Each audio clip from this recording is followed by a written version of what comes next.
Hello everyone, फिर से स्वागत है आप सभी का आपके अपने चैनल जीएस बाय शुभा में। कैसे हैं आप सब लोग? मैं आशा करती हूँ आप सभी लोग बहुत ही अच्छे होंगे, एकदम स्वस्थ होंगे। चलिए अब अपनी आज की केमिस्ट्री की क्लास पर आते हैं। जैसे कि आप लोग जानते हैं केमिस्ट्री में हम मैटर के बारे में पढ़ रहे हैं। तो आज हमारे इस टॉपिक की 15वीं क्लास है। अब तक 14 क्लासेस कंप्लीट हो चुकी हैं। तो जो हमारी लास्ट क्लास हुई है, जो कल की क्लास हुई थी, उसमें हमने क्या जाना था एक बार मैं वो बताती हूँ, फिर हम अब आज की क्लास पे आएंगे।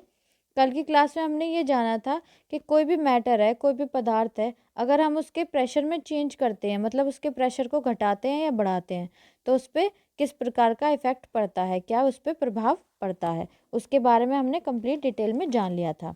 ठीक है, अब इसी के साथ ही हम अपनी आज की जो हमारी क्लास है उस पर आते हैं। तो आज हम क्या पढ़ने वाले हैं? आज हम पढ़ने वाले हैं एवोपरेशन के बारे में, वाष्पीकरण के बारे में, कि वाष्पीकरण होता क्या है और किस प्रकार से वाष्पीकरण होता है किसी भी पदार्थ का। ठीक है, चलिए जानते हैं।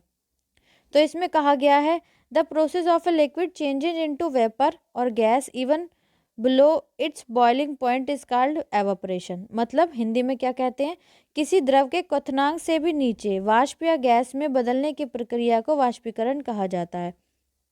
मतलब कैसे कह सकते हैं हम कि इसका किसी भी पदार्थ का वाष्पीकरण हो रहा है, किसी भी मैटर का वाष्पीकरण हो रहा है, कि कोई भी लिक्विड है, लिक्विड भी एक पदार्थ है, कोई भी लिक्विड है। तो जैसे कि हमने वाटर ले लिया, वाटर का जो बॉइलिंग पॉइंट है वो कितना होता है? 100 होता है। तो उसके जो कोई भी पदार्थ है उसके बॉइलिंग पॉइंट से नीचे अगर वो क्या हो जाए, वो वेपर्स की फॉर्म में उड़ जाए या फिर गैसियस फॉर्म में वो बदल जाए, तो इस प्रोसेस को, इस प्रक्रिया को हम क्या बोलते हैं? वाष्पीकरण बोलते हैं। ठीक है, क्या कहते हैं हम इस प्रक्रिया को? वाष्पीकरण कहते हैं। आई होप आपको इतनी बात अच्छे से समझ आ गई होगी कि वाष्पीकरण हम किसको बोलते हैं, किसको कहते हैं। चलिए अब आगे कुछ एग्जाम्पल्स के थ्रू समझते हैं। इसमें बताया गया है the wet clothes dry due to evaporation of water present in them. फिर दूसरा एग्जाम्पल क्या है? दूसरा है the rain water puddles also dry up because a evaporation of water. फिर तीसरा एग्जाम्पल है common salt is also recovered from sea water by the process of evaporation. ठीक है, अब इसका हिंदी में बताती हूँ, हिंदी में इसका क्या मतलब है। हिंदी में मतलब है कि गीले कपड़ों में मौजूद पानी वाष्पीकरण के कारण सूख जाता है। जो कोई भी गीला कपड़ा है, अब क्या है, उसको धूप में हम सुखाते हैं तो वेपराइजेशन होता है, उसमें वाष्पीकरण होता है, सॉरी इवेपोराइजेशन होता है, वाष्पीकरण होता है, जिस कारण वो उसके क्या होता है, वो सूख जाता है, उसमें क्या होता है, वाष्पीकरण हो जाता है। ठीक है, फिर आगे बताया गया है कि बारिश का जो पानी होता है, उसके जो उस बारिश के पानी के जो पोखर होते हैं वो भी सूख जाते हैं। क्यों सूख जाते हैं? क्योंकि पानी का क्या होता है, वाष्पीकरण हो जाता है, एवोपरेशन हो जाता है पानी का। ठीक है, एवोपरेट हो जाता है, वो जो लिक्विड फॉर्म रहता है वो गैस में उड़ जाता है, भाप बनकर चला जाता है। फिर लास्ट है हमारा कि वाष्पीकरण की प्रक्रिया द्वारा समुद्र जल से साधारण नमक भी प्राप्त किया जाता है। अब जो हमारा साधारण नमक है, जो हम अपने खाने में इस्तेमाल करते हैं, तो उसको क्या है, उसको भी क्या है, वाष्पीकरण की प्रक्रिया द्वारा ही उसको क्या किया जाता है, उसको साधारण नमक को प्राप्त किया जाता है। ठीक है, इतनी बात क्लियर है। चलिए नेक्स्ट आगे चलते हैं। आगे बताया गया है the process of evaporation can be explained as follows. अब जो एवापोरेशन का जो प्रोसेस होता है वो अब यहाँ नीचे बताया गया है, मैं बताने वाली हूँ, तो इससे आपको और अच्छे से समझ आ जाएगा कि वाष्पीकरण की जो प्रक्रिया होती है वो किस प्रकार से होती है और कैसे होती है। ठीक है, अब ये जानते हैं। चलिए, some particles in a liquid always have more kinetic energy than the others. So, even when a liquid is well below its boiling point, some of its particles have enough energy to break the force of attraction between the particles and escape from the surface of the liquid in the form of vapor or gas. Thus, the fast moving particles or molecules of a liquid are constantly escaping from the liquid to form vapour और gas. अब जो मैंने बोला इसका मतलब क्या है, चलिए उसके बारे में हिंदी में ट्रांसलेट करती हूँ।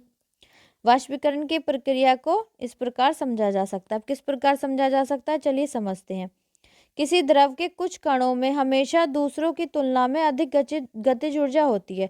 अब जो द्रव के कण होते हैं, जो द्रव के मॉलिक्यूल्स होते हैं, तो उसमें क्या होता है कि कुछ में क्या है, दूसरे की तुलना में अधिक गतिज ऊर्जा होती है, काइनेटिक एनर्जी होती है। इसलिए जब कोई तरल अपने क्वथनांक से काफ़ी नीचे होता है, इसलिए कोई भी लिक्विड, कोई भी द्रव, उसका जो क्वथनांक होता है, जो उसका बॉइलिंग पॉइंट होता है, उससे काफ़ी नीचे होता है, बॉइलिंग पॉइंट के बिलो होता है। जैसे कि वाटर का जो बॉइलिंग पॉइंट है वो 100 डिग्री सेल्सियस है, तो जैसे उसका जो बॉइलिंग पॉइंट से भी वो नीचे है, तब भी उसके कुछ कण में इतनी गतिज ऊर्जा होती है कि वे कणों के बीच आकर्षण बल को तोड़ सके और वाष्प या गैस के रूप में तरल की सतह से बच सके। मतलब तो उनके जो कण होते हैं, जो मॉलिक्यूल्स होते हैं उसके, तो किसी भी लिक्विड के, तो उनके उनमें क्या होती है, काइनेटिक एनर्जी इतनी होती है कि जो मॉलिक्यूल्स के, जैसे इन दोनों ये जो मॉलिक्यूल्स हैं, इनके बीच में जो अट्रैक्शन फोर्स है, आकर्षण बल है, तो उसको तोड़ सके। और जैसे ये तरल है, तो जो तरल की सतह है उसको छोड़कर वो ऊपर वाष्पित हो सके, वेपर, उसकी वेपर या गैस फॉर्म में वो बन सके। ठीक है, चलिए नेक्स्ट आगे जानते हैं। आगे बताया गया है, इस प्रकार एक तरल के तेजी से चलने वाले कण या अणु तरल से वाष्प या गैस बनने के लिए लगातार निकलते रहते हैं। तो इसी प्रकार वो क्या करते हैं कि जो तरल है, जो लिक्विड फॉर्म में है, तो उसके जो कण हैं, जो उसके एटम्स हैं, उसके मॉलिक्यूल्स हैं, तो वो लिक्विड से वेपर बनने के लिए लगातार निकलते रहते हैं इस प्रोसेस के थ्रू। किसके थ्रू, एवापोरेशन के थ्रू, वाष्पीकरण के थ्रू।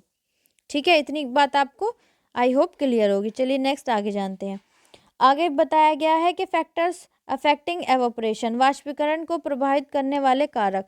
अब जो तरल पदार्थ है, जो लिक्विड है, उसका जो वाष्पीकरण होता है, उसका एवोपरेशन जो होता है, तो उसके फैक्टर्स क्या क्या हैं, किस प्रकार से क्या है, प्रभावित करने वाले क्या है, वाष्पीकरण को जो प्रभावित करते हैं वो कारक कौन से हैं।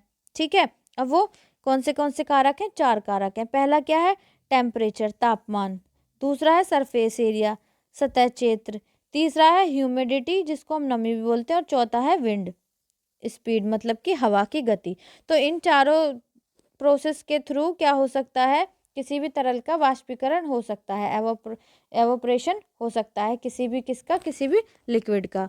तो अब जो ये हैं, ये क्या है, 4 फैक्टर हैं। कौन से, टेम्परेचर, सरफेस एरिया, ह्यूमिडिटी और विंड। तो इनके बारे में हम डिटेल में क्या करेंगे, डिटेल में हम अगली क्लास में जानेंगे। ठीक है, क्योंकि आगे और भी पढ़ना है, आगे और भी क्लास है, तो फिर कल ऐसा होगा कि आपके जो टॉपिक है मैटर, कल की क्लास में टॉपिक आपका कंप्लीट हो जाएगा, बिल्कुल ख़त्म हो जाएगा। इस वजह से फिर अगर मैं सारा कंटेंट इसमें इंक्लूड कर देती तो क्लास काफ़ी लंबी हो जाती, तो इसलिए मैंने 2 क्लास में इसको डिवाइड कर दिया है। तो कल हम किसके बारे में जानेंगे, टेम्परेचर, सरफेस एरिया, ह्यूमिडिटी और विंड स्पीड के बारे में जानेंगे। उसके कोई भी जो लिक्विड है उसका जो एवोपराइजेशन होता है, जो वो वाष्पीकरण होता है, वो किस प्रकार से होता है, इन चारों के द्वारा। साथ ही साथ हम ये भी जानेंगे कि जब हम किसी मिट्टी के बर्तन में पानी को रखते हैं गर्मी में, तो वो किस प्रकार से ठंडा हो जाता है, या फिर हम जब हमको बहुत पसीना आ रहा होता है, हम पंखे के नीचे खड़े हो जाते हैं, तो हमारी बॉडी एकदम कूल ठंडी क्यों हो जाती है। ये एग्जांपल्स जो एग्ज़ाम में पूछ लिए जाते हैं, उनके बारे में भी हम कंप्लीट डिटेल में कल की क्लास में सारा कर लेंगे। ठीक है, तो आई होप आज की क्लास आपको अच्छी लगी होगी। अगर क्लास आपको अच्छी लगी है, समझ आई है, तो प्लीज़ कमेंट में ज़रूर बताइएगा और क्लास को लाइक भी कीजिएगा। साथ ही साथ क्लास को और बच्चों तक भी शेयर कीजिएगा, ताकि और बच्चे भी इस चैनल से जुड़ सकें और कंप्लीट साइंस अच्छे से पढ़ सकें। अगर आप इस चैनल पर नए हैं तो प्लीज़ चैनल को सब्सक्राइब ज़रूर कीजिएगा और बेल आइकन को भी दबाइएगा, ताकि जब मैं कोई भी वीडियो अपलोड करूं तो आप तक नोटिफिकेशन आ जाए और आप इजीली अपनी जो क्लासेस हैं उनको कंटिन्यू कर सकें। ठीक है गाइज, तो आज के लिए इतना ही रखते हैं, मिलते हैं नेक्स्ट क्लास में, तब तक के लिए थैंक यू वेरी मच।